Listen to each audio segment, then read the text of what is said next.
ہم جیسے ہم لوگ تو کچھ نہیں، ہم سے بڑے بڑے اونچے اولیاء کی کوالٹی والے بھی ہوتے ہیں. کچھ لوگ پڑھ لیتے ہیں انجینئر بن جاتے ہیں، لیکن کچھ لوگوں کے قلم میں ایسی طاقت ہے کہ بڑے بڑے پروفیسر حیران ہوتے ہیں. ایسی کوالٹی میں بات کر رہا ہوں. ایسے ایسے عالم ٹھیلا چلا رہے ہیں. آپ کو پتہ نہیں ہوگا کہ یہ عالم بھی کیوں؟ قوم کی کرتوت کی وجہ سے. مسجد میں جب بیچارے آتے ہیں، تنخواہ 4000، ڈیوٹی 5 وقت نماز پڑھانا، آذان دینا، مسجد صاف کرنا، بچوں کو پڑھانا اور ہر ویکتی کی بات کو بھی ماننا. کتنی ڈیوٹی ہو گئی؟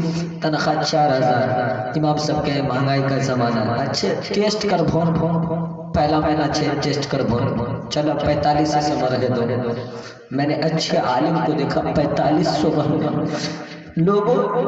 چائے کا نوکر تیرے یہاں 10,000 میں نہیں رہے گا. چائے کا نوکر تو مکے تموانے کے لیے لے جاتے 300 روپے دیتے ہو مزدوری اس کو، اور پیار سے بات کرتے ہو بیٹا تھوڑا اچھا سا تم دو، مدھو کھائیں گے، اچھا لائے دے چھوڑ بیٹا مدھو بھی، چائے پی ہو، اچھا بیٹا چائے پی. کتنے پریز سے کام نکالتے ہو اور 300-250 روپے محبت کے ساتھ دے دیتے ہو. ایک امام جو تیرے قرآن بھی پڑھاتے ہیں، بچے کو پڑھاتے ہیں، مسجد کی چہار دیواری کو دیکھتے ہیں، گاؤں کی نگرانی کرتے ہیں، تمہاری عزت کی نہیں ایمان کی حفاظت کرتے ہیں. ایمان. اس امام کا تنخواہ 6,000، 4,000 اور کم. یہ مہینہ کا تنخواہ، وہ مہینہ کا تنخواہ، وہ مہینہ. ایک جگہ ایک حافظ قرآن تھے، رمضانی کے حافظ قرآن تھے. میں ادھر مدھے پورہ کی سائڈ میں گیا تھا جلسے میں، تو وہ جب چندہ ہوا، مسجد کا چندہ ہوا، اس میں مولانا سہراب صاحب کلکتہ کا نام آپ نے سنا ہوگا، آپ کے یہاں بھی آئے، وہ بھی تھے، میں بھی تھا. تو اس مسجد کا چندہ 7 لاکھ روپے نقد ہوا مسجد کا.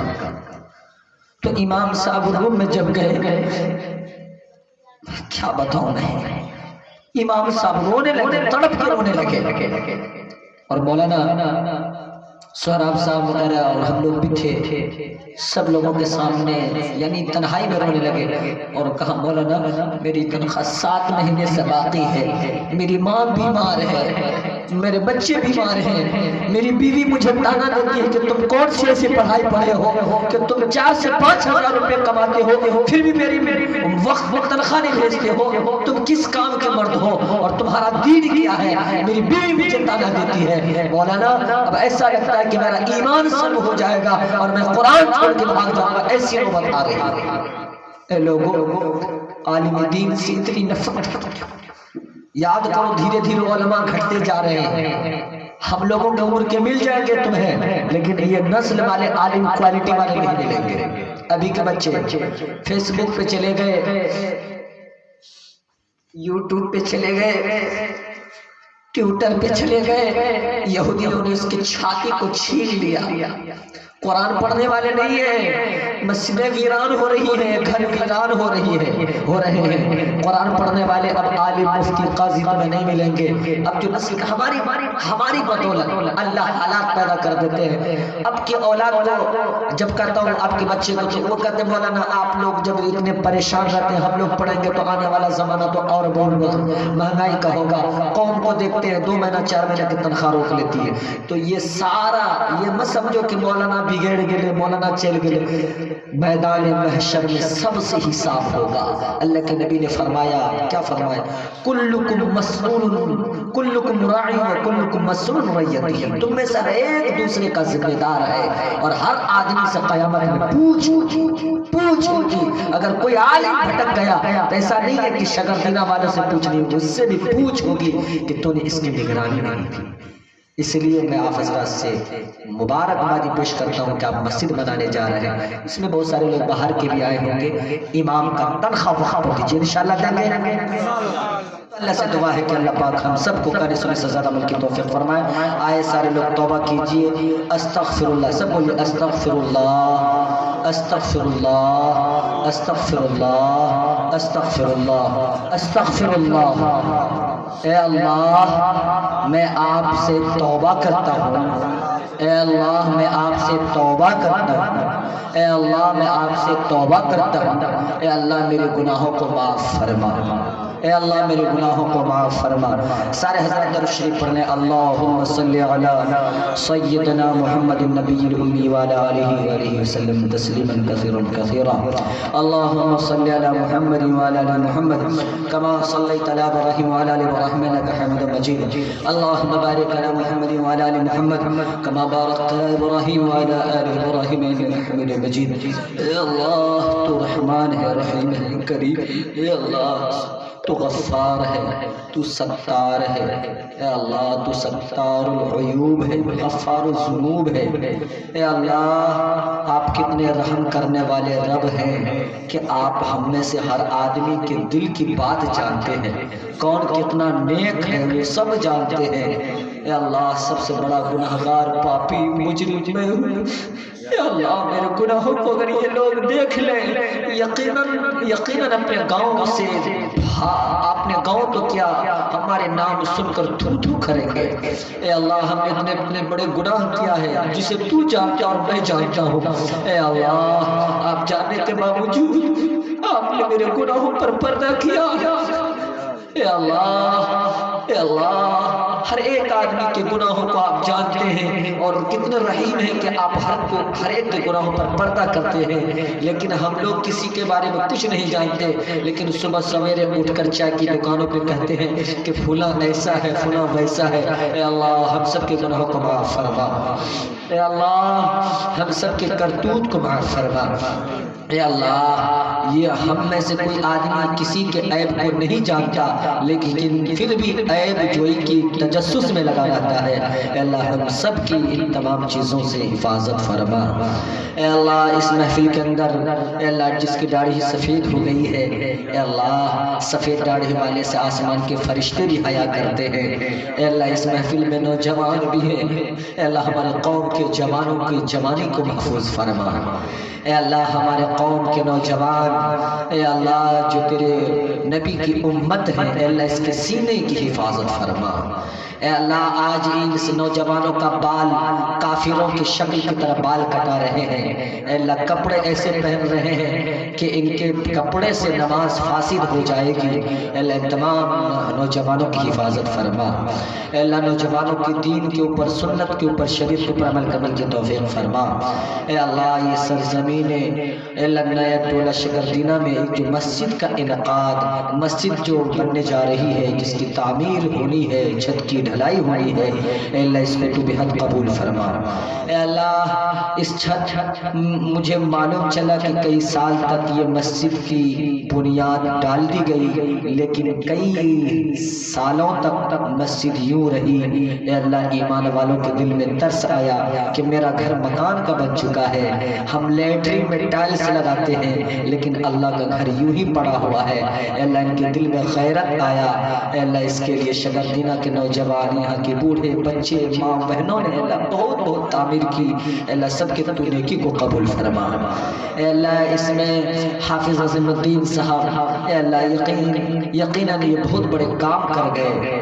حافظ عامر صاحب اور ان کے جتنے بھی دوست یار ہیں، ان کے اہل خاندان ہیں اور شکردینہ کے نوجوان ہیں، اے اللہ ان لوگوں کی جھولی میں تو ایک مسجد کی تعمیر کا ایک بہت بڑا تحفہ گیا۔ اے اللہ میری زندگی میں بھی یہ تحفہ عنایت فرما۔ اے اللہ جن لوگوں نے رات کی اندھیری، بہت سارے لوگ اپنے پیسے 200 500 5000 روپے ایسے ایسے رکھے جو اپنی ضرورت کے لیے رکھے تھے، لیکن تیرے گھر کے نام پر انہوں نے رقم دیا۔ بہت ساری ماں نے اپنے ناک کی زیور جو اپنے بدن کی زینت کے لیے بنائی تھی، لیکن تیرے راستے میں قربان کیا۔ بہت ساری ماں اپنے پاؤں کا پائل کھول کے دیا، بہت ساری ماں اپنے ہاتھ کے کنگن کو تیرے راستے میں اے اللہ قربان کر دیا۔ اے اللہ تمام لوگوں کے دینے کو تو قبول فرما۔ اے اللہ اس مسجد کی چھت کی تکمیل کو اے اللہ تو قبول فرما۔ اے اللہ اس میں نماز پڑھنے کی ہم سب کو اے اللہ توفیق فرما، خاص طور سے ہماری ماں بہنیں۔ اے اللہ اگر یہ نیک بن گئی تو دنیا نیک ہو جائے گی۔ آج سموہ سودی کاروبار ہر گھر میں چل رہا ہے، اور جب سے یہ سودی کاروبار سموہ آیا ہے، ہر ماں کے آنچل سے خیر و برکت اٹھ گئی ہے۔ ہر گھر میں لوگ پریشان ہیں، 500 1000 روپے کے لیے پریشان ہو جاتے ہیں اور ایک دوسرے کے سامنے ہاتھ پھیلاتے ہیں۔ اے اللہ، یہ سودی کاروبار یہودیوں کا ایجنٹ جو ملک میں چل رہا ہے، گھر گھر لون پاس کروا رہے، سودی رقم 10-20 ہزار میں سارے لوگ الجھے اور پریشان ہیں۔ اے اللہ، ہم تمام لوگوں کے ساتھ سودی کاروبار سے حفاظت فرما۔ پہلے زمانے میں لوگ تھے نمک روٹی کھا کے دماغ چین سکون سے سوتے تھے اور تیری عبادت کرتے تھے، اب تو سب دنیا میں پریشان ہے۔ اے اللہ، دنیا سے ہم سب کی حفاظت فرما۔ اے اللہ، میری ماں بہنوں کو خاص طور سے اللہ مجھے نمازی حاجی غازی بنا۔ اے اللہ، میں دعا مانگنا نہیں آتا۔ اے اللہ، اس میں بہت سارے نیک لوگ ہیں، علماء ہیں، مفتیان کرام ہیں۔ اے اللہ، ایسے باپ ہیں جن کے گھر میں جوان بیٹیاں بڑی ہیں۔ اے اللہ، جب اپنے بیٹی کی نکاح کے لیے وہ کہیں رشتے کی تلاش کرتے ہیں، جہیز کا ارادہ وہی مسمار کر دیتے ہیں۔ اے اللہ، ہم سب کو ان ملعون رسموں سے توبہ فرما۔ اے اللہ، ہماری دولت کیا ہی ہے جو ایک بیٹی کی عزت کی حفاظت نہ کر سکے۔ یقیناً قیامت میں ہماری جوانی کی پوچھ ہوگی کہ تم ایک بیٹی کی حفاظت، ایک بہن کی آبرو اور عزت کو نہ بچا سکا، تیری جوانی کس کام کی ہے؟ اور اللہ کہے گا چل اسے جہنم میں ڈال، اس لیے کہ یہ جوانی میں کسی عزت کی حفاظت نہ کر سکا۔ اے اللہ، ہمارے نوجوان قوم کے نوجوانوں کو خیرت اور عزت اور آبرو اور عقل سلیم سے نواز۔ اے اللہ، یہ ماں بہنوں کی حفاظت کرنے والے بن جائیں۔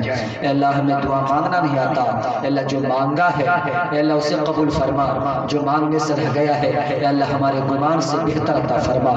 اے اللہ، ان تمام حاضرین محفل کو بہت سارے لوگ آئے جو گھر تک پہنچ گئے، اے اللہ ان بھائیوں کے اے اللہ تمام جائز تمناؤں کو قبول فرما۔ وصلی اللہ تعالی علی خیر خلقہ محمد وآلہ وصحبہ اجمعین، آمین برحمتک یا ارحم الراحمین۔